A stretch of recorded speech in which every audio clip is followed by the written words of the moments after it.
నిర్మల్ జిల్లా సారంగపూర్ మండలంలోని ప్రసిద్ధ పుణ్యక్షేత్రం అడెల్లి మహాపోచమ్మ దేవాలయ నూతన పాలకవర్గం శుక్రవారం కొలువు తీరింది. ఆలయ అధ్యక్షుడిగా సింగం భోజాగౌడ్తో పాటుగా ఆలయ కార్యవర్గ సభ్యులు ఈవో రమేష్ ఆధ్వర్యంలో ప్రమాణ స్వీకారం చేశారు.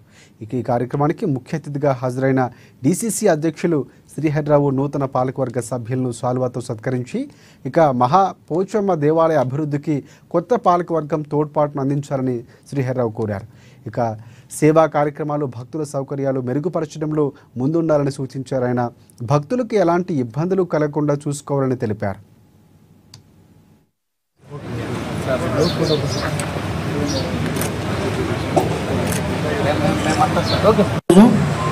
శ్రీ మహాపోచమ్మ దేవస్థానంలో అందులో ధర్మకర్తలుగా ఈరోజు ప్రమాణ స్వీకారం చేయించబడుతున్నారు. తండ్రి పేరు దేవస్థానం అడెల్లి గ్రామం